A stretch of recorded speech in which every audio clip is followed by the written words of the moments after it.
നമസ്കാരം. കൂടിക്കാഴ്ചയിലേക്ക് സ്വാഗതം. ഇന്ന് കൂടിക്കാഴ്ചയിൽ തത്വമയോടൊപ്പം ചേരുന്നത് BJPയുടെ സംസ്ഥാന ജനറൽ സെക്രട്ടറി അഡ്വക്കേറ്റ് എസ് സുരേഷാണ്.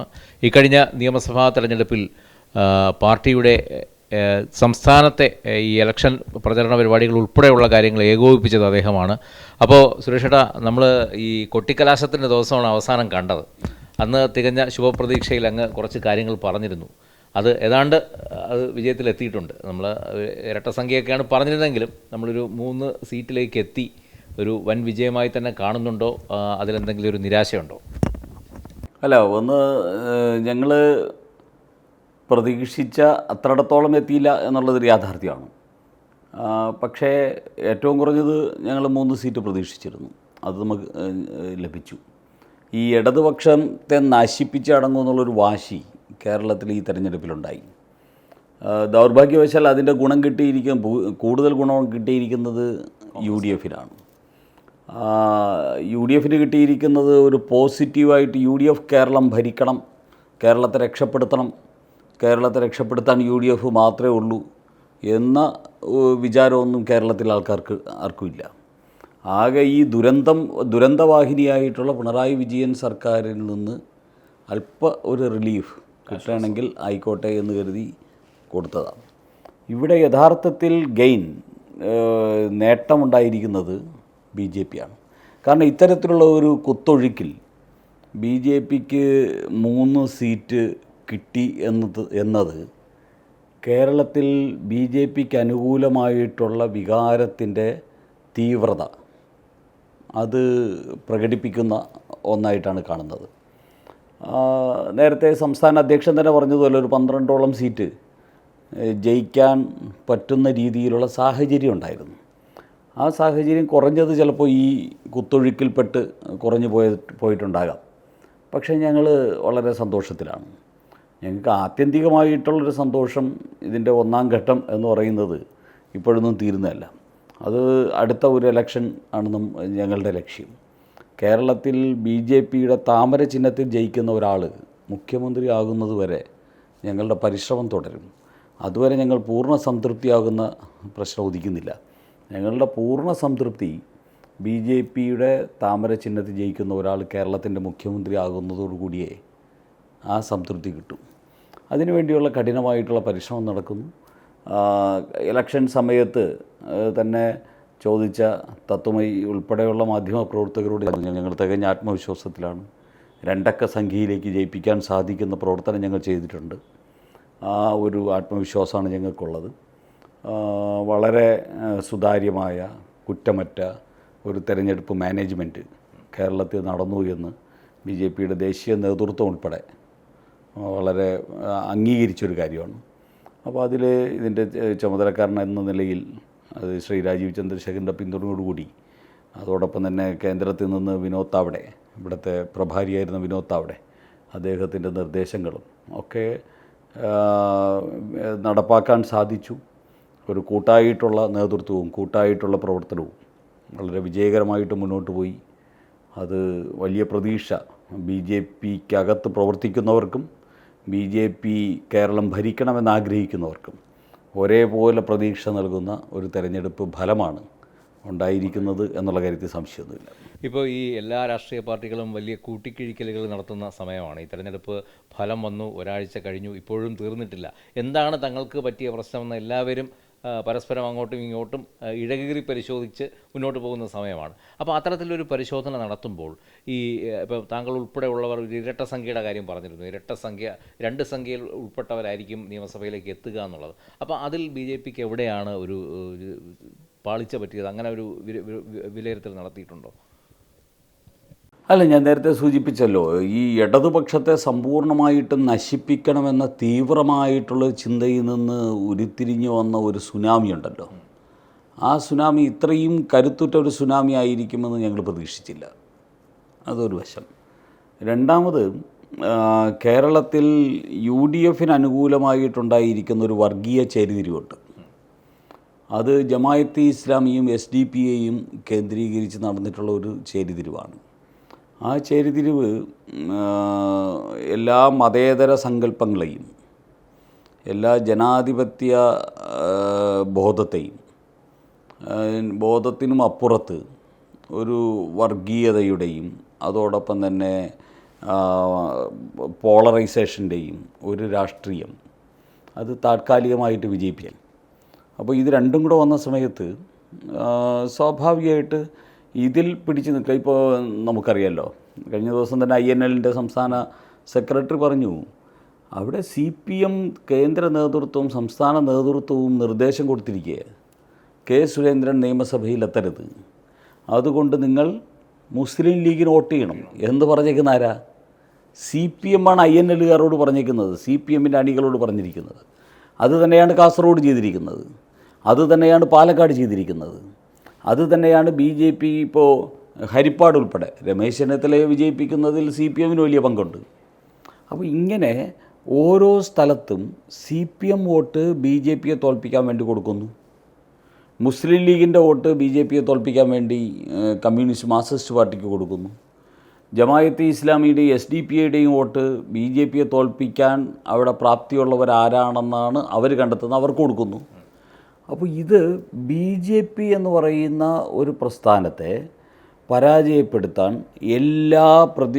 എല്ലാ എന്താ പറയുക അഭിപ്രായ വ്യത്യാസങ്ങളും മാറ്റിവെച്ച് എല്ലാവിധമായിട്ടുള്ള വിരുദ്ധ ചേരികളും മാറ്റിവെച്ച് ഒറ്റച്ചേരിയായിട്ട് കമ്മ്യൂണിസ്റ്റുകാരും കോൺഗ്രസ്സുകാരും ജമായത്തെ ഇസ്ലാമികാരും SDPയും ഒക്കെ ഒരുമിക്കുന്നു എന്ന് പറയുമ്പോൾ അവിടെയാണ് BJPയുടെ വലിപ്പം, BJPയുടെ പ്രസക്തി, BJPയുടെ വിജയത്തിൻ്റെ എന്താ പറയുക ഒരു ഗൗരവം.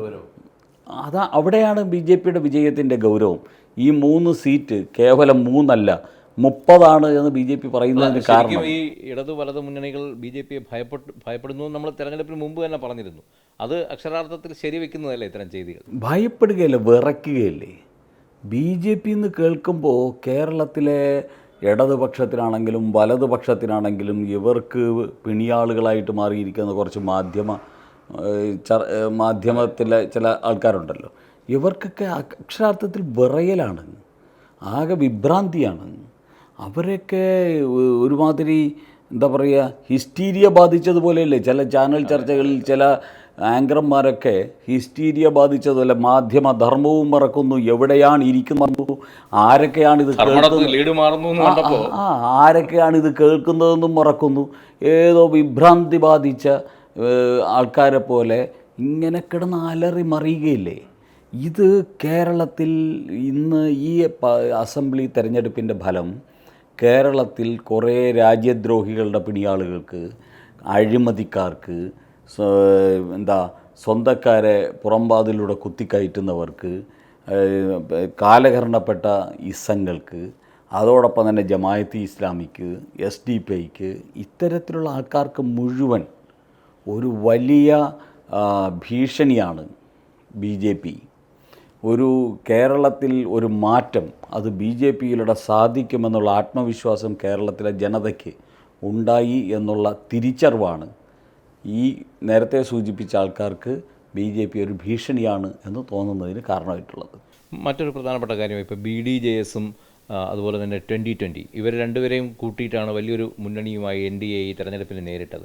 പക്ഷേ അതിൻ്റെ ഒരു പ്രയോജനം ഈ തെരഞ്ഞെടുപ്പിൽ ഉണ്ടായോ എന്നുള്ളതാണ് ചില മാധ്യമങ്ങൾ ഇപ്പോൾ ഉയർത്തുന്ന ഒരു ചോദ്യം.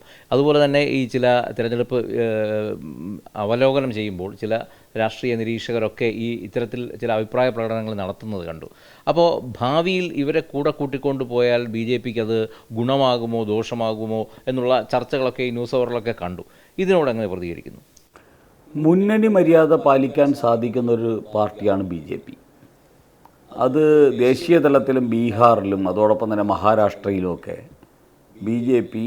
BJPയേക്കാൾ ചെറിയ ഘടകകക്ഷികൾക്ക് മുഖ്യമന്ത്രി സ്ഥാനം ഉൾപ്പെടെ നൽകിക്കൊണ്ട് ഇന്ത്യ മഹാരാജ്യത്ത് സമാനതകളില്ലാത്ത ഒരു മുന്നണി മര്യാദ പാലിച്ചിട്ടുള്ള പാർട്ടി BJPയാണ്. ഇവിടെ ഞങ്ങളെ സംബന്ധിച്ചിടത്തോളം 2016 മുതൽ BDJS അതിൻ്റെ ഉദ്ഭവം മുതൽ BDJS BJPയോടൊപ്പമാണ്. BDJS BJPയോടൊപ്പം നിന്നതുകൊണ്ട് ഞങ്ങൾക്ക് ഒരു ദോഷം ഉണ്ടായിട്ടില്ല, ഗുണം മാത്രമേ ഉണ്ടായിട്ടുള്ളൂ. ഇപ്പോഴും BDJS മത്സരിച്ചത് 22 സീറ്റുകളിലാണ്. ആ 22 സീറ്റുകളിൽ മുമ്പ് കിട്ടിയിരുന്നതിനേക്കാൾ 1.5 ലക്ഷത്തിലേറെ വോട്ട് കൂടുതൽ ആ 22 സീറ്റുകളിൽ നിന്ന് ലഭിച്ചു. ഞങ്ങൾക്ക് അവിടെ ഒരു കുറവും വന്നിട്ടില്ല. ആകെ 5-6 മണ്ഡലങ്ങളിൽ മാത്രമേ വോട്ട് കഴിഞ്ഞ പ്രാവശ്യത്തെക്കാൾ അല്പം കുറഞ്ഞിട്ടുള്ളൂ. ബാക്കി എല്ലാ മണ്ഡലങ്ങളിലും ഗണ്യമായ രീതിയിൽ മുന്നോട്ട് പോകാൻ സാധിച്ചു BDJSൻ്റെ 22 സീറ്റുകളിൽ. അപ്പുറത്ത് 2020 എന്തുകൊണ്ടാണ് BJPയിലേക്ക് വന്നത്? BJP വികസിത കേരളം പറയുന്നു, BJP ഡെവലപ്മെൻറ്റ് പൊളിറ്റിക്സ് പറയുന്നു, BJP പൊളിറ്റിക്സ് ഓഫ് പെർഫോമൻസിനെ കുറിച്ച് രാജീവ് ചന്ദ്രശേഖർ പറയുന്നു, BJP ഇന്ത്യയിൽ വികസിത ഭാരതമാക്കാൻ വേണ്ടി നരേന്ദ്രമോദിയുടെ പരിശ്രമത്തിനോടൊപ്പം കേരളത്തിൽ വികസിത കേരളമാക്കാൻ വേണ്ടിയുള്ള രാജീവ് ചന്ദ്രശേഖറിൻ്റെ പരിശ്രമം, ഇതിനോട് താതാത്മ്യപ്പെടാൻ പറ്റുന്ന ഒരു മനസ്സുള്ളത് കൊണ്ടാണ് 2020 BJPയോടൊപ്പം ചേർന്നത്. ആ 2020 വന്നതുകൊണ്ട് ഞങ്ങൾക്ക് ദോഷമൊന്നും ഉണ്ടായിട്ടില്ല.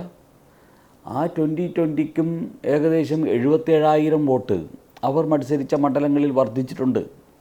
മുമ്പ് BJP മത്സരിച്ച ചില മണ്ഡലങ്ങളിൽ അവർ മത്സരിക്കുന്നു. അല്ല, പക്ഷേ അവർ മത്സരിച്ച മണ്ഡലങ്ങളിൽ BJP ഡയറക്റ്റ് സ്ഥാനാർത്ഥികളെ നിർത്തിയിരുന്നെങ്കിൽ ഇതിൽ നിന്നും നേട്ടം ഉണ്ടാക്കാൻ സാധിക്കുമായിരുന്നില്ല എന്നാണ് ചിലരെങ്കിലും ഉന്നയിച്ച ചോദ്യം. അതൊക്കെ അനുമാനത്തിൻ്റെയും അതോടൊപ്പം തന്നെ മനസ്സിൽ സൃഷ്ടിക്കുന്ന കണക്കുകളുടെയൊക്കെ അടിസ്ഥാനത്തിലുള്ളതാണ്. ഞാൻ യാഥാർത്ഥ്യം പറയുന്നു. BDJS മത്സരിച്ച 22 സ്ഥലങ്ങളിൽ മുമ്പ് കിട്ടിയതിനേക്കാൾ ഗണ്യമായ രീതിയിൽ വോട്ട് വർധന ഉണ്ടായിട്ടുണ്ട്. 2020 മത്സരിച്ച 19 സ്ഥലങ്ങളിൽ മുമ്പ് BJPയും BDJSും മത്സരിച്ച മണ്ഡലങ്ങളാണ് ആ 19 സ്ഥലങ്ങൾ. അവിടെ 2020 മത്സരിച്ചതിന് ശേഷവും ഗണ്യമായ രീതിയിൽ വോട്ട് വർധന ഉണ്ടായിട്ടുണ്ട്. BJP മത്സരിച്ച 97 സീറ്റിൽ 75 സീറ്റിലും ഗണ്യമായ രീതിയിൽ വോട്ട് വർധന ഉണ്ടായിട്ടുണ്ട്. 2021 നിന്ന് 2026 ഞങ്ങൾക്ക് 5 ലക്ഷം വോട്ട് വർദ്ധിച്ചു. ഏകദേശം 2% വോട്ട് വർദ്ധിച്ചു. അത് ഒരു ചെറിയ കാര്യമല്ല. 5 ലക്ഷം വോട്ട് 5 വർഷം കൊണ്ട് വർദ്ധിപ്പിച്ചത് ഈ മുന്നണി സംവിധാനത്തിൻ്റെ കാര്യക്ഷമതയും അതിൻ്റെ ഐക്യബോധവും അതിനുവേണ്ടി നടത്തിയ പരിശ്രമങ്ങളും ഒക്കെയാണ് ഈ 5 ലക്ഷം വോട്ട് വർദ്ധിപ്പിച്ചു തന്നത്. അപ്പോൾ അതുകൊണ്ട് ഈ മുന്നണി സംവിധാനം ഇനിയും തുടരും, അത് ശക്തമായി തുടരും. മാത്രമല്ല, പുതിയ കക്ഷികളെ ഈ മുന്നണിയിലേക്ക് കൊണ്ടുവരാൻ വേണ്ടിയുള്ള പരിശ്രമവും ഞങ്ങൾ തുടരും. കാരണം കേരളത്തിൽ ഒരു മുന്നണി സംവിധാനം വിജയകരമായിട്ട് കൊണ്ടുപോകാനും ആ മുന്നണി സംവിധാനത്തിലൂടെ നിരവധി MLAമാരെ ജയിപ്പിക്കാൻ സാധിക്കുകയും ഒരു തിരുവനന്തപുരം നഗരസഭ ഉൾപ്പെടെ പിടിക്കാൻ സാധിക്കുകയും 2 മുനിസിപ്പൽ ചെയർമാൻമാരെ വിജയിപ്പിക്കാൻ സാധിക്കുകയും 2000-ൽ പരം വരുന്ന ജനപ്രതിനിധികളെ ജയിപ്പിക്കാൻ സാധിക്കുകയും ചെയ്തതിലൂടെ വിജയകരമായിട്ട് മുന്നണി സംവിധാനം കൊണ്ടുപോകാൻ പറ്റുന്ന പാർട്ടിയാണ് BJP കേരളത്തിലെന്ന് തെളിയിച്ചു എന്നുള്ളതാണ് ഈ റിസൾട്ടിൽ നിന്ന് ഞങ്ങൾക്ക് കിട്ടുന്ന ഒരു എന്താ പറയുക. ഇപ്പോൾ നേരത്തെ അങ്ങ് പറഞ്ഞു ഈ ഇടതുപക്ഷത്തിൽ നിന്ന് രക്ഷപ്പെടാനാണ് UDFൽ ജനങ്ങൾ അഭയം കണ്ടെത്തിയെന്നൊക്കെ പറഞ്ഞു. പക്ഷേ ഇപ്പോഴും UDFൽ ഒരു മുഖ്യമന്ത്രി ആരാണെന്ന് തീരുമാനിക്കാൻ അവർക്ക് കഴിയുന്നില്ല. നമ്മൾ ഈ സംസാരിക്കുന്ന സമയവും ഇത് ഒരു അനിശ്ചിതത്വമായി നീളുകയാണ്. ഇതിനെ എങ്ങനെ കാണുന്നു? ഒരു ജനാധിപത്യ പ്രക്രിയയ്ക്ക് ചേർന്ന ഒരു നിലപാടാണോ ഇത്? ഇത് ജനാധിപത്യത്തെ കൊഞ്ഞണം കുത്തി കാണിക്കുക. ഒരു മുഖ്യമന്ത്രിയെ തിരഞ്ഞെടുക്കാൻ ഇതുവരെ കഴിഞ്ഞിട്ടില്ല എന്ന് മാത്രമല്ല, കോൺഗ്രസ്സുകാരെ ഭൂരിപക്ഷം കൊടുത്തതിൻ്റെ പേരിൽ ഈ കേരളം ഇന്ന് അപമാന ഭാരത്തെ തലതാഴ്ത്തുന്ന അവസ്ഥയുണ്ടായിരിക്കുന്നു. ഏത് കേരളീയനെ ലോകത്ത് എവിടെ വെച്ച് കണ്ടാലും ചോദിക്കുക, നിങ്ങൾക്ക് ഒരു മുഖ്യമന്ത്രിയെ കണ്ടുപിടിക്കാൻ പറ്റുന്നില്ലല്ലോ. തമിഴ്നാട്ടിൽ മുഖ്യമന്ത്രിയായി, ആസാമിലായി, ബംഗാളിലായി, പോണ്ടിച്ചേരിയിലായി. കേരളത്തിലൊരു മുഖ്യമന്ത്രിയെ കിട്ടാനില്ല കോൺഗ്രസ്സുകാർക്ക്. ഇത് കോൺഗ്രസിൻ്റെ ഗതികേടാണ്. അവരുടെ ഒരു അധോഗതിയിലായിപ്പോയ ഒരു കോൺഗ്രസിൻ്റെ ദുരവസ്ഥയാണ്. ഈ കോൺഗ്രസ് എന്താ പറയുക, ഈ ചാപിള്ളയായിട്ട് മാറുന്നൊരു സർക്കാരിലേക്കാണോ കേരളം പോകുന്നത് എന്നുള്ളതാണ് ഇപ്പോഴത്തെ വിഷയം. മനസ്സിലായില്ലേ? ഇത് ആരോ മുഖ്യമന്ത്രിയാകട്ടെ, ഒരു ചാപിള്ള സർക്കാരായിട്ട് ഈ സർക്കാർ അധപ്പതിക്കുമോ എന്നൊരു ഉത്കണ്ഠ നമുക്ക്. അല്ല, ശരിക്കും ഇത് ജനങ്ങൾ വലിയൊരു ഭൂരിപക്ഷത്തിലാണ് അവരെ എത്തിച്ചിരിക്കുന്നത്. എന്നിട്ടും ജനങ്ങളോട് ഒരു അനീതികേട് കാണിക്കുന്നുണ്ടെന്നുള്ള ഒരു അഭിപ്രായമുണ്ടോ താങ്കൾക്ക്? കാര്യം ഈ 23 എന്നുള്ളൊരു ഡേറ്റിന് വേണ്ടി അവർ വെയിറ്റ് ചെയ്യുകയാണ്. അല്ല, ഈ കേരളത്തിൽ ഒരു വലിയ മുദ്രാവാക്യങ്ങളൊക്കെ വെച്ചിട്ടല്ലേ അധികാരത്തിൽ വന്ന ഗ്യാരണ്ടി എല്ലാം വന്നല്ലോ. ഇതെല്ലാം വന്നിട്ട് സ്വന്തം മുഖ്യമന്ത്രി എന്ന് പറയുന്ന ആദ്യത്തെ കടമ്പ ഈ 7 ദിവസത്തിനുള്ളിൽ കടക്കാൻ സാധിച്ചിട്ടില്ല എന്ന് പറഞ്ഞാൽ ഇത് തുടങ്ങുന്നതിന് മുമ്പേ പരാജയപ്പെട്ട ഒരു ഭരണമാണ് കേരളത്തിൽ ഇനി വരാൻ പോകുന്നത് എന്നുറപ്പായി. ഇത് ജനങ്ങളോടുള്ള ദ്രോഹമാണ്, വഞ്ചനയാണ്, ജനങ്ങളെ കൊഞ്ഞണം കുത്തി കാണിക്കുന്ന പണിയാണ്. ഇത് കോൺഗ്രസിൻ്റെ കോൺഗ്രസ്സിലുള്ള സർവ്വ പ്രതീക്ഷ, എന്തെങ്കിലും ലെവലേശം പ്രതീക്ഷ കേരളത്തിലെ ജനതയ്ക്ക് ഈ കോൺഗ്രസ്സിനും UDFിനോടും ഉണ്ടായിരുന്നുവെങ്കിൽ ആ പ്രതീക്ഷ നഷ്ടപ്പെടുത്തിയിരിക്കുകയാണ്. ഇതിനോടകം തന്നെ ഇനി ആര് മുഖ്യമന്ത്രിയായിട്ടും പ്രത്യേകിച്ച് ഗുണമൊന്നും ഉണ്ടാകാൻ പോകുന്നില്ല എന്ന് കേരളത്തിലെ ആൾക്കാർ പറഞ്ഞു തുടങ്ങിയിരിക്കുന്നു. ആ കോൺഗ്രസിൽ നിന്ന് ഇതല്ലാതെ മറ്റെന്തെങ്കിലും പ്രതീക്ഷിച്ചവരാണ് വിഡ്ഢികൾ. ഇന്നത്തെ കോൺഗ്രസ്, രാഹുൽ ഗാന്ധി ഇപ്പോൾ എന്ത് തീരുമാനിക്കാനാണ്? പ്രിയങ്ക ഗാന്ധി എന്ത് തീരുമാനിക്കാനാണ്? ഖാർഗയ്ക്ക് എന്തെങ്കിലും തീരുമാനിക്കാനുള്ള അധികാരമുണ്ടോ? ഇത് ഈ 3 പേർ ചേർന്ന് ഒരു കസേരയ്ക്ക് വേണ്ടിയുള്ള കസേരക്കളി എന്നതിനപ്പുറം ഇതിൽ ഗൗരവത്തിലുള്ള ഒന്നുമില്ല. ഇത് കോൺഗ്രസിൽ നിന്ന് നമ്മൾ ഇതേ പ്രതീക്ഷിക്കാവൂ. കോൺഗ്രസിൽ നിന്ന് ഒരു ഭരണം മുന്നോട്ട് കൊണ്ടുപോയാൽ അഴിമതിയായിരിക്കും, ഒരു ഭരണം മുന്നോട്ട് കൊണ്ടുപോയാൽ കെടുകാര്യസ്ഥതയായിരിക്കും, ഒരു ഭരണം മുന്നോട്ട് കൊണ്ടുപോയാൽ വർഗീയവാദികളും വിഘടനവാദികളും രാജ്യദ്രോഹികളുടെയും അധിനിവേശമായിരിക്കും കോൺഗ്രസ് ഭരിച്ച സ്ഥലങ്ങളിലും ഭരിക്കുന്ന സ്ഥലങ്ങളിലും. അതുകൊണ്ട് കേരളത്തിൽ ഈ കോൺഗ്രസിൽ നിന്ന് നമുക്ക് പുതുതായിട്ടൊന്നും പ്രതീക്ഷിക്കാൻ യാതൊരു നിർവാഹവുമില്ല. അത് തന്നെയാണ് ഈ കഴിഞ്ഞ 7 ദിവസമായിട്ട് കേരളത്തിൽ കണ്ടുകൊണ്ടിരിക്കുന്നത്. അതുകൊണ്ട് ഈ കോൺഗ്രസ് ഭരണം കേരളത്തിൽ പിണറായി വിജയൻ ഭരണത്തെ പോലെയോ അതിനപ്പുറമോ ഒരു ബാധ്യതയായിട്ട് മാറുമെന്നുള്ളതാണ്. First impression is the best impression എന്ന് പറയാറുണ്ടല്ലോ. അപ്പോൾ ഇപ്പോൾ ഈ സർക്കാർ വരുന്നതിന് മുമ്പുള്ള ഈ ആദ്യത്തെ ഇംപ്രഷൻ എന്ന് പറയുന്നത് അത്ര ബെസ്റ്റൊന്നുമല്ല, ആകെ അപകടകരമായിട്ടുള്ള ഇംപ്രഷനാണ് ഇപ്പോൾ പുറത്തു വന്നിരിക്കുന്നത്. അതുകൊണ്ട് ഇത് കാണിക്കുന്നത് ഇത് പിണറായി വിജയൻ സർക്കാരിനെ പോലെയോ അതിനേക്കാൾ അപകടകരമായ രീതിയിലോ അങ്ങേയറ്റം ജനദ്രോഹ സർക്കാരായിട്ട്, ജനങ്ങളോട് പ്രതിബദ്ധതയില്ലാത്തൊരു സർക്കാരായിട്ട് ഈ സർക്കാർ മാറാനുള്ള എല്ലാ സാധ്യതയും ഈ 7 ദിവസം കൊണ്ട് കേരളത്തിൽ തെളിഞ്ഞു കഴിഞ്ഞു. ഇപ്പോൾ നേരത്തെ അങ്ങ് പറഞ്ഞു BJPയുടെ ഘടകകക്ഷികൾ ഇനി വരുന്ന നാൾക്ക് കൂടി വരുമെന്ന്. ശരിക്കും ഈ ഒരു മുഖ്യമന്ത്രി തെരഞ്ഞെടുപ്പ് ഇത് കഴിയുമ്പോൾ അത്തരത്തിലുള്ള എന്തെങ്കിലും സാധ്യത അങ്ങ് കാണുന്നുണ്ടോ? ഒത്തിരി പേര് BJPയിലേക്ക് വരാൻ ആഗ്രഹിച്ചിരിക്കുന്നു, വ്യക്തികൾ വരാൻ ആഗ്രഹിച്ചിരിക്കുന്നു, മുൻ MLA-മാർ വരാൻ ആഗ്രഹിച്ചിരിക്കുന്നു. ഈ മാധ്യമങ്ങളുടെ ഭാഷയിൽ പറയുകയാണെങ്കിൽ വമ്പൻ സ്രാവുകൾ ആരെങ്കിലും വരാൻ? തീർച്ചയായിട്ടും BJPയിലേക്ക് ഇനി ഒരു വലിയ ഒഴുക്കായിരിക്കും ഉണ്ടാവുക. BJP ഇപ്പോൾ അറിയാമല്ലോ, നമുക്ക് BJP മുൻ MLA-മാരെ എത്ര പേരെയാണ് ഇപ്പോൾ അസംബ്ലിയിലേക്ക് മത്സരിപ്പിച്ചത്? സിറ്റിംഗ് MLA-യെ അരിവാൾ നെൽക്കതിരിൽ മത്സരിച്ച സിറ്റിംഗ് MLA-യെ താമര ചിഹ്നത്തിൽ മത്സരിപ്പിച്ച പാർട്ടിയാണ് BJP. അതുകൊണ്ട് BJPക്ക് ഇനി കേരളത്തിൽ മുൻ മന്ത്രിമാർ, മുൻ MLA-മാർ, മുൻ MP-മാർ, അതോടൊപ്പം തന്നെ നിലവിൽ അധികാര സ്ഥാനങ്ങളിലുള്ള ആൾക്കാർ, ഇങ്ങനെ ഒരു വലിയ കുത്തൊഴുക്ക് BJPയിലേക്ക് ഉണ്ടാകുന്ന ദിവസങ്ങളാണ് വരാൻ പോകുന്നത്. അതുകൊണ്ടാണ് ഞങ്ങൾ 1000 ദിവസം അപ്പുറത്ത് 2029 ലക്ഷ്യം വെച്ചുകൊണ്ടുള്ള പ്രവർത്തനങ്ങൾ ഞങ്ങൾ ആരംഭിച്ചു കഴിഞ്ഞു. കഴിഞ്ഞ 5-ാം തീയതി മുതൽ, റിസൾട്ട് വന്ന 4-ാം തീയതി കഴിഞ്ഞാൽ അടുത്ത 5-ാം തീയതി മുതൽ ഞങ്ങളുടെ പ്രവർത്തകർ പാർട്ടി 2029 പാർലമെൻറ്റ് തിരഞ്ഞെടുപ്പിന് വേണ്ടിയുള്ള തയ്യാറെടുപ്പ് അത് ആരംഭിച്ചു കഴിഞ്ഞു. അതിനുവേണ്ടിയുള്ള ബ്ലൂ പ്രിൻ്റ് തയ്യാറാകുന്നു. അതിനുവേണ്ടിയുള്ള ഒരു പദ്ധതി അത് ഞങ്ങൾ പ്രവർത്തകരുടെ മുമ്പിൽ വയ്ക്കും. അടുത്ത ദിവസങ്ങളിൽ പാർട്ടിയുടെ സംസ്ഥാന കോർ ഗ്രൂപ്പ് യോഗം കൂടുന്നുണ്ട് 15-ാം തീയതി. 16-ാം തീയതി ഞങ്ങളുടെ സംസ്ഥാന നേതൃയോഗമുണ്ട്. ആ നേതൃയോഗത്തിലൊക്കെ ഞങ്ങൾ ഇതിനെ സംബന്ധിച്ച് മുന്നോട്ട് വെച്ച് ഞങ്ങളുടെ ലക്ഷ്യം നേരത്തെ ഞാൻ സൂചിപ്പിച്ചല്ലോ,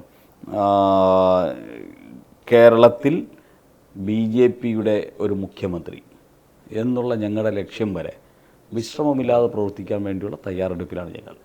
ഇപ്പോൾ എന്തായാലും ഈ പറഞ്ഞതുപോലെ ഒരു മുഖ്യമന്ത്രിയെ തീരുമാനിച്ചേ പറ്റൂ കേരളത്തിന്. അത് അടുത്ത ദിവസങ്ങളിലാകുകയും ചെയ്യും. അത് കഴിയുമ്പോൾ ഇവരോടൊപ്പം നിയമസഭയിൽ നമ്മുടെ BJPയുടെ 3 MLA-മാർ കൂടി എത്തുകയാണ്. അപ്പോൾ സഭയിൽ ഒരുപക്ഷെ ആദ്യം ഉന്നയിക്കുന്ന വിഷയങ്ങൾ എന്തായിരിക്കും? അതിനെക്കുറിച്ച് എന്തെങ്കിലും ഒരു ധാരണയായിട്ടുണ്ടോ? BJP ഈ തെരഞ്ഞെടുപ്പ് കാലഘട്ടത്തിൽ ഒരുപാട് കാര്യങ്ങൾ പറഞ്ഞിരുന്നു. ശബരിമല, സ്വർണ്ണക്കൊള്ള ഉൾപ്പെടെയുള്ള കാര്യങ്ങളിൽ കൃത്യമായ നിലപാടെടുക്കുമെന്ന് പറഞ്ഞിരുന്നു. അപ്പോൾ അത്തരത്തിൽ എന്തെങ്കിലും ഒരു ധാരണയുണ്ട്?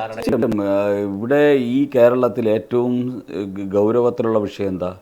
ശബരിമല സ്വർണ്ണക്കൊള്ളയാണ്. ആ സ്വർണ്ണക്കൊള്ള ഈ ജയിലിൽ കിടന്ന മുഴുവൻ പ്രതികളെയും പുറത്തു വിട്ടിട്ടാണ് പിണറായി വിജയൻ പടിയിറങ്ങി പോകുന്നത്. ഈ പ്രതികളെ തിരിച്ച് ജയിലിലാക്കാൻ കേരളത്തിൽ UDF ഗവൺമെൻറ്റിന് ഉത്തരവാദിത്വമുണ്ട്. ഈ പ്രതികൾക്കെതിരെയുള്ള അന്വേഷണം പൂർത്തീകരിക്കാൻ ഈ സർക്കാരിന് ഉത്തരവാദിത്വമുണ്ട്. ഈ പ്രതികൾ ഇവിടെ നിന്ന് കട്ടുകൊണ്ടുപോയിട്ടുള്ള സ്വർണം മുഴുവൻ ഭഗവാന് തിരിച്ചു കൊണ്ടു കൊടുക്കാൻ ഈ UDF ഗവൺമെൻറ്റിന് ഉത്തരവാദിത്തമുണ്ട്. അല്ല, അങ്ങൊരു അഭിഭാഷകനാണ്, ഞാൻ ചോദിക്കുകയാണ്, ഇത്തരം ഒരു കൊള്ള നടന്നു എന്നുള്ളത് എല്ലാവർക്കും അറിവുള്ള കാര്യമാണ്, അന്വേഷണത്തിൽ തെളിഞ്ഞതാണ്, ഇതിൽ ആരൊക്കെയാണ് കുറ്റവാളി എന്നുള്ളതും തെളിഞ്ഞതാണ്. എന്നിട്ടും സ്വാഭാവിക ജാമ്യത്തിൽ അകത്ത് കിടന്നവർ മുഴുവൻ പുറത്തു പോകുന്നു, അന്വേഷണ സംഘം അതിന്മേലൊരു നടപടിയെടുക്കുന്നില്ല, ഇപ്പോഴും ജനങ്ങൾ നോക്കുകുത്തികളായി നിൽക്കുകയാണ് എന്ന് പറയുന്നത് വലിയൊരു ഗുരുതരമായ ഒരു പിഴവ് തന്നെയല്ലേ? തീർച്ചയായിട്ടും ബൈ ഡിഫോൾട്ടിനാണ് കോടതി ജാമ്യം കൊടുത്തേക്കുന്നത്. ബൈ ഡിഫോൾട്ടിനെന്ന് പറഞ്ഞു കഴിഞ്ഞാൽ ഒരു FIR ഇട്ട് കഴിഞ്ഞാൽ 90 ദിവസത്തിനുള്ളിൽ അതിൻ്റെ ചാർജ് ഷീറ്റ്, അതിൻ്റെ കുറ്റപത്രം കോടതിയുടെ മുമ്പിൽ സമർപ്പിക്കണം, അല്ലെങ്കിൽ സ്വാഭാവിക ജാമ്യം കിട്ടും. അപ്പോൾ 90 ദിവസത്തിനുള്ളിൽ കുറ്റപത്രം എന്തുകൊണ്ട് പിണറായി വിജയൻ സർക്കാർ കോടതിയിൽ സമർപ്പിച്ചില്ല എന്ന് ചോദിച്ചാൽ, ഈ സഖാക്കന്മാർ പത്മകുമാറും അതോടൊപ്പം തന്നെ വാസുവും ഇങ്ങനെയുള്ള സഖാക്കന്മാർ ജയിൽ മുക്തരായിട്ട് പുറത്തിറങ്ങുന്നത് സ്വപ്നം കണ്ടു. അല്ല, ഇതിൽ കടകംപള്ളി സുരേന്ദ്രനെ മത്സരിപ്പിക്കാൻ, അദ്ദേഹത്തിനെ സ്വതന്ത്രനായി നിർത്തുക എന്നുള്ള ഒരു ഗൂഢലക്ഷ്യം ഉണ്ടായിരുന്നു സർക്കാർ. തീർച്ചയായിട്ടും കടകംപള്ളി സുരേന്ദ്രനെ സംരക്ഷിക്കാൻ സർക്കാർ തീരുമാനിച്ചു. പക്ഷേ ജനം പറഞ്ഞു ഇയാൾ സ്വർണ്ണക്കൊള്ളയിൽ പങ്കാളിയാണ് എന്ന് പറഞ്ഞാണല്ലോ അവിടെ വി മുരളീധരൻ ജയിക്കുന്നത്. അപ്പോൾ കടകംപള്ളി സുരേന്ദ്രനെ ഉൾപ്പെടെയുള്ളവരെ സംരക്ഷിക്കാനും ജയിലിൽ കിടക്കുന്നവരെ ജയിൽ മോചിപ്പിക്കാനും വേണ്ടിയുള്ള പോലീസിൻ്റെയും സർക്കാരിൻ്റെയും ഗൂഢാലോചന, എന്തിനേറെ ഹൈക്കോടതി ഇത് മേൽനോട്ടം വഹിക്കുന്ന ഹൈക്കോടതിയെപ്പോലും തെറ്റിദ്ധരിപ്പിച്ച് സർക്കാരും പോലീസും, പിണറായി വിജയൻ്റെ സർക്കാരും പോലീസും തമ്മിലുള്ള ഗൂഢാലോചനയാണ് ജയിലിൽ കിടന്ന ശബരിമല കൊള്ള നടത്തിയ എല്ലാവരെയും പുറത്തിറക്കാൻ സഹായകരമായിട്ടുള്ളത്. അതുകൊണ്ട് ഞങ്ങൾ ഈ UDF ഗവൺമെൻറ്റിനോട് ഞങ്ങൾ ആദ്യം ആവശ്യപ്പെടാൻ പോകുന്നത്, ഈ കേസ് CBIക്ക് വിടാൻ തയ്യാറാവണം. ശബരിമല കൊള്ള CBIക്ക് വിടാൻ തയ്യാറാണോ എന്നുള്ളതാണ് ആദ്യത്തെ ക്വസ്റ്റ്യൻ. അതോടൊപ്പം തന്നെ ശബരിമലയിൽ ഇവിടെ നിന്ന് മോഷണം പോയ മുഴുവൻ സ്വർണവും തിരിച്ച് കൊണ്ടുവരാൻ ഈ സർക്കാരിന് സാധിക്കുമോ? ഈ നാട്ടിലെ ജനങ്ങൾക്ക് അറിയേണ്ട വിഷയമാണ്. ഇത് രണ്ടും ഏറ്റവും സുപ്രധാനമായിട്ടുള്ള വിഷയമാണ്. അതുകൂടാതെ പിണറായി വിജയനെതിരായിട്ടുള്ള അന്വേഷണങ്ങൾ പലതും വഴിമുട്ടി നിൽക്കുകയാണ്. ആ അന്വേഷണങ്ങൾ ത്വരിതപ്പെടുത്തുക എന്നുള്ളത് വലിയൊരു വിഷയമാണ്. ഇവിടെ പിണറായി വിജയൻ്റെ ആഭ്യന്തര വകുപ്പിൻ്റെ നിസ്സഹകരണവും സംസ്ഥാന സർക്കാരിൻ്റെ നിസ്സഹകരണവും കാരണം പല കേസുകളും മുമ്പോട്ട് പോയിട്ടില്ല. അപ്പോൾ അതുകൊണ്ട് അത്തരത്തിലുള്ള കേസുകളിൽ ഈ സർക്കാരിൻ്റെ നിലപാട് എന്താണ് എന്നറിയേണ്ടിയിരിക്കുന്നു. കാരണം ഇപ്പോൾ ഇവിടെ വരാൻ പോകുന്ന സർക്കാർ തൊട്ടപ്പുറത്ത് നാഗർകോവിലിൽ ഈ കോൺഗ്രസിൻ്റെ MLAമാരും അപ്പുറത്ത് പിണറായി വിജയൻ്റെ MLAമാരും ഒരുമിച്ചാണ് ഭരിക്കുന്നത്. അപ്പോൾ അതുകൊണ്ട് പിണറായി വിജയൻ്റെ ഈ ദുർഭരണത്തിനെതിരായി അതിശക്തമായിട്ടുള്ള നിലപാടെടുക്കാനോ ന്യായപൂർണമായിട്ട് ജനങ്ങൾ പ്രതീക്ഷിക്കുന്നതിനനുസരിച്ച് നീങ്ങാനോ കോൺഗ്രസിൻ്റെ UDFൻ്റെ സർക്കാരിന് സാധിക്കുമെന്ന് പ്രതീക്ഷിക്കുന്നില്ല. ഒന്ന്. രണ്ടാമത്, SDPIയുടെയും ജമായത്ത് ഇസ്ലാമിയുടെയും ഇംഗിതത്തിനനുസരിച്ചാണ് ഇവിടെ ഭരണം നടക്കാൻ പോകുന്നത്. മുസ്ലിം ലീഗ് പഴയ മുസ്ലിം ലീഗല്ല. ഇന്ന് കേരളം ഭരിക്കാൻ പോകുന്ന മുസ്ലിം ലീഗ് പഴയ മുസ്ലിം ലീഗല്ല. ഇന്ന് കേരളം ഭരിക്കാൻ പോകുന്ന മുസ്ലിം ലീഗിൻ്റെ പ്രസിഡൻറ്റ് തുർക്കിയിലെ ഹാഗിയ സോഫിയ പള്ളി ഇസ്ലാമിക തീവ്രവാദികൾ പിടിച്ചടക്കിയപ്പോൾ, ക്രിസ്ത്യൻ പള്ളി ഇസ്ലാമിക തീവ്രവാദികൾ പിടിച്ചെടുത്ത് നശിപ്പിച്ചപ്പോൾ ഇസ്ലാമിക തീവ്രവാദികൾക്ക് വേണ്ടി ലേഖനമെഴുതിയ വർഗീയവാദിയാണ് മുസ്ലിം ലീഗിൻ്റെ സംസ്ഥാന അധ്യക്ഷനായിട്ടിരിക്കുന്നത്. നമ്മൾ മനസ്സിലാക്കണം. മാത്രമല്ല, ജമായത്ത് ഇസ്ലാമിയുടെ സ്ഥാനാർത്ഥികളെ മുസ്ലിം ലീഗിൻ്റെ സ്ഥാനാർത്ഥികളായിട്ട് രംഗത്തിറക്കി അവരെയും ജയിപ്പിച്ചിരിക്കുകയാണ്. ജമായത്ത് ഇസ്ലാമിയുടെ ആൾക്കാർ മുസ്ലിം ലീഗിൻ്റെ മുഖം മൂടിയിട്ട് ഇന്ന് അസംബ്ലിയിലെത്തിക്കഴിഞ്ഞിരിക്കുന്നു. അപകടകരമാണ് കേരളം. അപ്പോൾ ജമായത്ത് ഇസ്ലാമിയും അതോടൊപ്പം തന്നെ തീവ്രവാദികൾക്ക് വേണ്ടി ലേഖനമെഴുതുന്നതുമായിട്ടുള്ള മുസ്ലിം ലീഗാണ് ഇന്ന് കേരളത്തിൻ്റെ അസംബ്ലിയിൽ അധികാര സ്ഥാനങ്ങളിലെത്താൻ പോകുന്ന മുസ്ലിം ലീഗ്. അതുകൊണ്ട് അവരുടെ മതമാണ് വിഷയം എന്നുള്ളതാണ്. കേരളമല്ല അവർക്ക് വിഷയം, കേരളത്തിലെ വികസനമല്ല വിഷയം, മതമാണ് വിഷയം എന്ന് പറയുന്ന മുസ്ലിം ലീഗ് ഒരു അവരുടെ വർഗീയത ആ പച്ചയായിട്ടിവിടെ നടപ്പാക്കാൻ ശ്രമിക്കുമെന്നുള്ള കാര്യത്തിൽ സംശയമില്ല. ഇതിനെ ചെറുത്ത് തോൽപ്പിക്കാൻ കോൺഗ്രസ്സിന് സാധിക്കില്ല. ഇതിനെതിരെ പ്രതിഷേധിച്ച് രംഗത്ത് വരാൻ, സമരരംഗത്ത് വരാൻ ഇടതുപക്ഷത്തിനും സാധിക്കില്ല. അതുകൊണ്ട് BJP നിയമസഭയ്ക്കകത്തും അതോടൊപ്പം തന്നെ നിയമസഭയ്ക്ക് പുറത്തും അതിശക്തമായിട്ടുള്ള ജനകീയ മുന്നേറ്റം നടത്തുന്ന ഇവിടുത്തെ യഥാർത്ഥ പ്രതിപക്ഷമായിട്ട്. അല്ല, മുൻകാലങ്ങളിൽ നമ്മൾ ചില അഡ്ജസ്റ്റ്മെൻറ്റ് രാഷ്ട്രീയം കണ്ടിട്ടുണ്ട്. നിയമസഭയ്ക്ക് അകത്ത് ഇടതും വലതും കൈകോർത്തുകൊണ്ട് ചില വിഷയങ്ങൾ അവിടെ തന്നെ പരിഹരിച്ച് തീർക്കുന്ന, അത് പൊതുജനങ്ങളെ ബാധിക്കുന്ന വിഷയമാണെങ്കിൽ കൂടിയും അതിനകത്ത് പരിഹരിക്കപ്പെടുന്നു, പുറത്ത് എന്താണെന്ന് അറിയുന്നില്ല. ഇനി അത്തരം കാര്യങ്ങൾക്കൊരു സ്ഥാനമില്ല എന്നാണോ പറയുന്നത്? തീർച്ചയായിട്ടും. ഇപ്പോൾ ശബരിമല വിഷയത്തിൽ തന്നെ നമുക്കറിയാമല്ലോ. ശബരിമല വിഷയത്തിൽ ആദ്യം വി.ഡി. സതീശൻ ഒരു വലിയ പ്രസംഗമൊക്കെ നടത്തി. അത് കഴിഞ്ഞപ്പോഴാണ് അറിയുന്നത് ശബരിമലയിൽ നിന്ന് കൊള്ളയടിച്ചു കൊണ്ടുപോയ സാധനങ്ങളുമായിട്ട് ഈ ഉണ്ണികൃഷ്ണൻ പോറ്റിയും സംഘവും സോണിയാഗാന്ധിയാണ് കണ്ടിരിക്കുന്നത്. അത് എന്താ പറയുക, ആൻറ്റിക്കായിട്ടുള്ള സാധനങ്ങൾ അവിടുന്ന് ഇറ്റലിയിലേക്ക് കടത്തിയെന്ന് പോലും സംശയിക്കേണ്ടിയിരിക്കുന്നു. അപ്പോൾ അങ്ങനെയുള്ള സാഹചര്യത്തിൽ അന്താരാഷ്ട്ര വിഗ്രഹക്കടത്തുമായി ബന്ധപ്പെടുന്ന കോടതി തന്നെ നിരീക്ഷിച്ചു. അപ്പോൾ അങ്ങനെയുള്ള വിഷയം വന്നതോടുകൂടി ശബരിമല വിഷയം അസംബ്ലിക്കുള്ളിൽ എന്താ പറയുക, ഇതായി ബാഷ്പീകരിച്ചു പോയി. ബാഷ്പീകരിച്ചു പോയി. അപ്പോൾ ഇത് സോണിയയിലേക്ക് എത്തിയപ്പോൾ വിഷയം തീരുന്നു. കമ്മ്യൂണിസ്റ്റ് പാർട്ടിയിൽ മാത്രമായിരുന്നപ്പോൾ ഇവിടെ ഒരു നാടകം നടത്തി. സോണിയയിലേക്ക് എത്തുന്ന സമയത്ത് കമ്മ്യൂണിസ്റ്റുകാരും കോൺഗ്രസ്സുകാരും ഒരുമിച്ച് ചേർന്ന് വിഷയം തീർക്കുന്നു. ഇത് നമ്മൾ കണ്ടു. മാത്രമല്ല, ഈ കേരള നിയമസഭ ഈ രാജ്യത്തിന് മുഴുവൻ അപകടകരമായിട്ടുള്ള, രാജ്യത്തിന് വിരുദ്ധമായിട്ടുള്ള കുറേ പ്രമേയങ്ങൾ പാസ്സാക്കിയിട്ടുള്ളൊരു നിയമസഭയാണ് കേരളത്തിൻ്റെ നിയമസഭ. ജമ്മു കാശ്മീർ തീവ്രവാദത്തിനെതിരായിട്ട് 370 വകുപ്പ് എടുത്തു കളഞ്ഞപ്പോൾ അതിനെതിരായിട്ട് പ്രമേയം പാസ്സാക്കി. ലോക ഭീകരവാദികളുടെ പട്ടികയിൽപ്പെടുന്ന മദനിയെ ജയിലിൽ നിന്ന് മോചിപ്പിക്കണമെന്ന നീചമായ പ്രമേയം പാസ്സാക്കിയ ഒരു അസംബ്ലിയാണ് കേരളത്തിൻ്റെ അസംബ്ലി. അതിനുശേഷം പൗരത്വ ഭേദഗതി നിയമത്തിനെതിരായിട്ടുള്ള പ്രമേയം പാസ്സാക്കി. കേരളത്തിൻ്റെ അസംബ്ലി പാസ്സാക്കിയ ഒരു പ്രമേയമാണ് ബാബറി കെട്ടിടം ഇരുന്നിടത്ത് വീഴ്ത്തണമെന്നുള്ള പ്രമേയം. അപ്പോൾ എത്രത്തോളം മുത്തലാഖിനെതിരെ ഈ ഇന്ത്യ മഹാരാജ്യത്തിലെ മുസ്ലിം സഹോദരിമാരുടെ ആത്മവിശ്വാസം, അവരുടെ അന്തസ്സ് ഉയർത്തിപ്പിടിക്കുന്നതിന് വേണ്ടിയെടുത്ത അതിവിപ്ലവകരമായിട്ടുള്ള ഒരു സമീപനമായിരുന്നു മുത്തലാഖ് നിയമം മൂലം നിരോധിച്ചത്. അതിനെതിരെ പ്രമേയം പാസ്സാക്കിയ അധമന്മാരുടെ അസംബ്ലിയായിരുന്നു കേരളത്തിൻ്റെ അസംബ്ലി. അപ്പോൾ ഇങ്ങനെയുള്ള ഒരു അസംബ്ലി രാജ്യത്തിൻ്റെ പൊതു നിയമങ്ങൾക്കെതിരായിട്ട് നിയമം പാസ്സാക്കുന്ന, രാജ്യദ്രോഹപരമായിട്ടുള്ള നിയമം പാസ്സാക്കുന്ന, അതോടൊപ്പം തന്നെ വർഗീയ കോമരങ്ങൾക്ക് വേണ്ടിയുള്ള നിയമം പാസ്സാക്കുന്ന, ഭീകരവാദികളെ താലോലിക്കുന്ന നിയമങ്ങൾ പാസ്സാക്കുന്ന ഒരു അസംബ്ലിയായിട്ട് അധപ്പതിച്ച കേരളത്തിൻ്റെ അസംബ്ലിയിൽ ഒരു ശാപമോക്ഷമാണ് BJPയുടെ 3 MLA കടന്നു വന്നിരിക്കുന്നത്. ഇനി ഒരു കാര്യം ഉറപ്പായി, കേരളത്തിന് ആശ്വാസമായി. ഇനി രാജ്യദ്രോഹികൾക്കും അതോടൊപ്പം തന്നെ വിഘടനവാദികൾക്കും ഈ രാജ്യത്തിനെതിരായിട്ട് ചിന്തിക്കുന്നവർക്കും വേണ്ടിയുള്ള ഒരു പ്രമേയവും കേരളത്തിൽ ഐകകണ്ഠേന പാസ്സാക്കിയെടുക്കാൻ ഈ കമ്മ്യൂണിസ്റ്റുകാർക്കും കോൺഗ്രസ്സുകാർക്കും ജമായത്ത് ഇസ്ലാമിക്കും സാധിക്കില്ല എന്ന് ഉറപ്പായി. അവസാനമായി 2 ചോദ്യങ്ങൾ. ഒന്ന്, ഈ ക്രൈസ്തവ സഭകളുമായിട്ടുള്ള BJPയുടെ ഒരു നിലപാട്. ഈ തെരഞ്ഞെടുപ്പിനെ തുടർന്ന് കുറച്ചധികം വിഷയങ്ങൾ ഇതുമായി ബന്ധപ്പെട്ട് ഉയർന്നു വന്നിരുന്നു. ഈ വിഷയങ്ങളിൽ ഇപ്പോൾ എന്താണ് BJPയുടെ ഒരു നിലപാട്? എന്താണ്? അതിലൊന്നും ഒരു പ്രസക്തിയില്ല. ഞങ്ങൾക്ക് കേരളത്തിലെ എല്ലാ സ്ഥലത്തും വോട്ട് കൂടിയിട്ടുണ്ട്. ഞാൻ നേരത്തെ സൂചിപ്പിച്ചല്ലോ, 270 ഞങ്ങൾ മത്സരിച്ച 170ഓളം സ്ഥലങ്ങളിൽ ഞങ്ങൾ മത്സരിച്ച 75 സ്ഥലങ്ങളിൽ 75 സ്ഥലങ്ങളിൽ ഞങ്ങൾക്ക് വോട്ട് ഗണ്യമായി വർദ്ധിച്ചിട്ടുണ്ട്. 2020 മത്സരിച്ച സ്ഥലങ്ങളിൽ ഞങ്ങൾക്ക് വോട്ട് വർദ്ധിച്ചിട്ടുണ്ട്.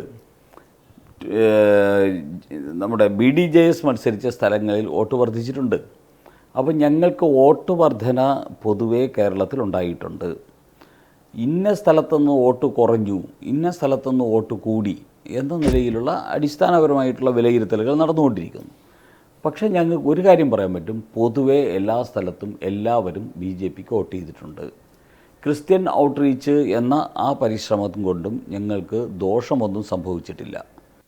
ക്രിസ്ത്യൻ സമൂഹത്തിൻ്റെ വോട്ടിംഗ് പെർസെൻറ്റേജ് എത്ര ഞങ്ങൾക്ക് വന്നു എന്നതിനെ സംബന്ധിച്ച് ഒരു സൂക്ഷ്മമായ കണക്കെടുപ്പ് അത് അത്ര പ്രായോഗികമല്ല. പക്ഷേ ക്രിസ്ത്യൻ സമൂഹത്തിൻ്റെ ഇടയിൽ BJPക്ക് അനുകൂലമായിട്ടുള്ള ഒരു ചിന്ത അത് രൂപാന്തരപ്പെട്ട് തുടങ്ങിയിരിക്കും. മധ്യ തിരുവിതാംകൂറിൽ അത്തരത്തിൽ വലിയൊരു പരിവർത്തനം വന്നില്ല, പ്രത്യേകിച്ചും തിരുവല്ല പോലുള്ള മേഖലകൾ. അതെ, അത് രൂപാന്തരപ്പെട്ട് തുടങ്ങിയിരിക്കുന്നു എന്നുള്ളത് വ്യക്തമാണ്. തിരുവല്ല, അതോടൊപ്പം തന്നെ പാല, അങ്ങനെ തുടങ്ങി കുറേ മണ്ഡലങ്ങളിൽ BJPക്ക് വോട്ട് ചെയ്തതിൽ ഗണ്യമായ വോട്ട് ക്രിസ്ത്യൻ സമൂഹത്തിൽ നിന്ന് കിട്ടിയിട്ടുണ്ട്.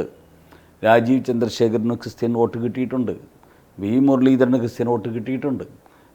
എന്തൊരു ക്രിസ്ത്യൻ വോട്ട് മാത്രമല്ലെന്നേ, ഉൽപ്പതിഷ്ണുക്കളായിട്ടുള്ള, രാജ്യത്തിനോട് സ്നേഹമുള്ള, ഈ നാട്ടിൽ സ്വസ്ഥമായിട്ട് ജീവിക്കാൻ ആഗ്രഹിക്കുന്ന മുസ്ലിങ്ങളുടെ വോട്ട് പോലും BJPക്ക് ഗണ്യമായ സാമാന്യം നല്ല ഭേദപ്പെട്ട രീതിയിൽ കിട്ടുന്നുണ്ട്.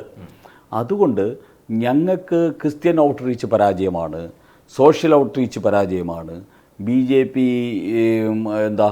BJP പ്രതീക്ഷിച്ചത് കിട്ടിയില്ല എന്നൊക്കെ പറഞ്ഞ് ഇതിനകത്തും കുത്തിത്തിരിപ്പുണ്ടാക്കാൻ ശ്രമിക്കുന്ന കുറച്ച് പേരുണ്ട് ഈ സമയത്തും. പക്ഷേ അതൊക്കെ അങ്ങേയറ്റം അത് ബാലിശമാണ്, അത് ഞങ്ങൾ അവഗണിക്കുന്നു. BJPയെ സംബന്ധിച്ച് BJP കഴിഞ്ഞ ഒരു വർഷം കൊണ്ട് എന്തൊക്കെ നയപരിപാടികളാണോ മുന്നോട്ട് വച്ചിട്ടുള്ളത്, ഏതൊക്കെ രീതിയിലുള്ള പ്രവർത്തനമാണോ നടത്തിയിട്ടുള്ളത്, ആ പ്രവർത്തനങ്ങൾക്ക് മുഴുവൻ പോസിറ്റീവായിട്ടുള്ള പിന്തുണ അത് ഞങ്ങൾ ഉദ്ദേശിച്ച സമൂഹങ്ങളിൽ നിന്നുണ്ടായിട്ടുണ്ട്. അത് വരും ദിവസങ്ങളിൽ ഇപ്പോൾ അതിന് ചിലപ്പോൾ താരതമ്യേന കുറവായിരിക്കാം ഉണ്ടായിട്ടുണ്ടാവുക. പക്ഷെ വരും ദിവസങ്ങളിൽ അത് ക്രിസ്ത്യൻ വിഭാഗത്തിൽ നിന്നാണെങ്കിലും അതിനേക്കാൾ വലിയൊരു പ്രധാനപ്പെട്ട ഒരു വിഷയം ഇവിടുത്തെ ഹിന്ദു സമൂഹത്തിലെ പട്ടികജാതി, പട്ടികവർഗ, പിന്നാക്ക ജനവിഭാഗങ്ങൾ, ആ ജനവിഭാഗങ്ങളിൽ നിന്നും ഞങ്ങൾക്ക് ഗണ്യമായ രീതിയിലുള്ള ശക്തി ലഭിക്കുന്നുണ്ട്, അവരുടെ പിന്തുണ ലഭിക്കുന്നുണ്ട്. അതൊന്നും ഇവിടെ മാധ്യമങ്ങൾ ചർച്ച ചെയ്യുന്നില്ല എന്ന് മാത്രമേ ഉള്ളൂ.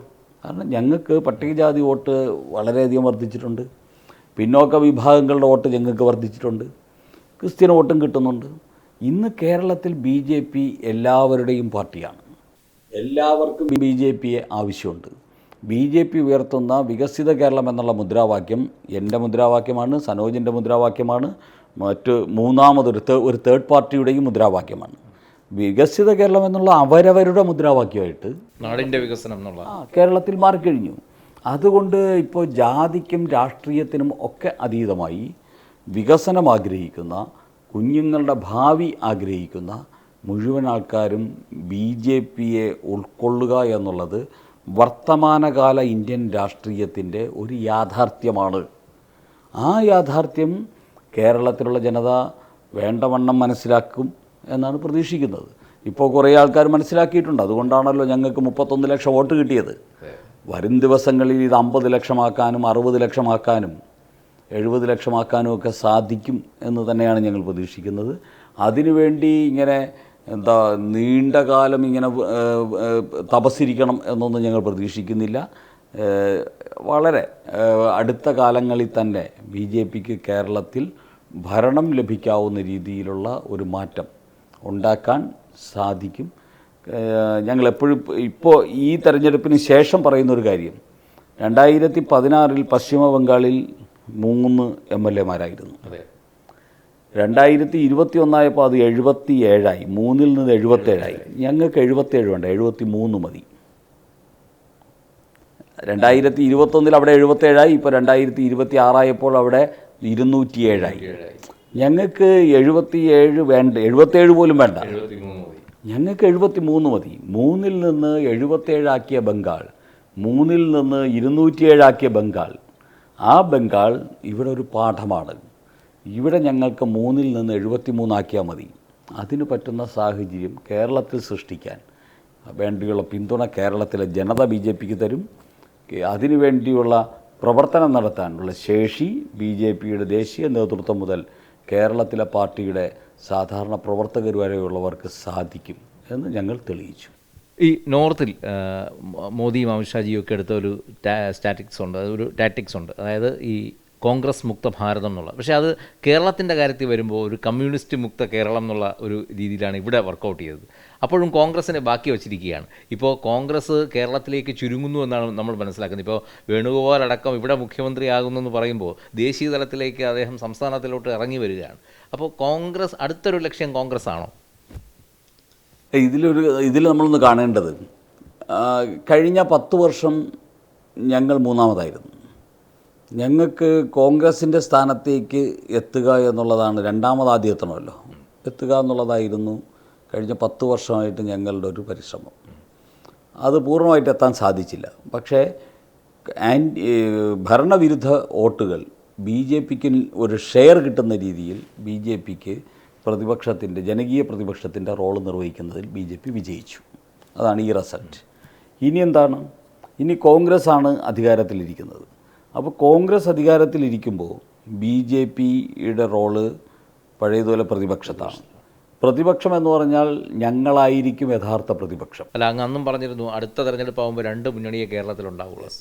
അതാണ്, ഞങ്ങളായിരിക്കും യഥാർത്ഥ പ്രതിപക്ഷം.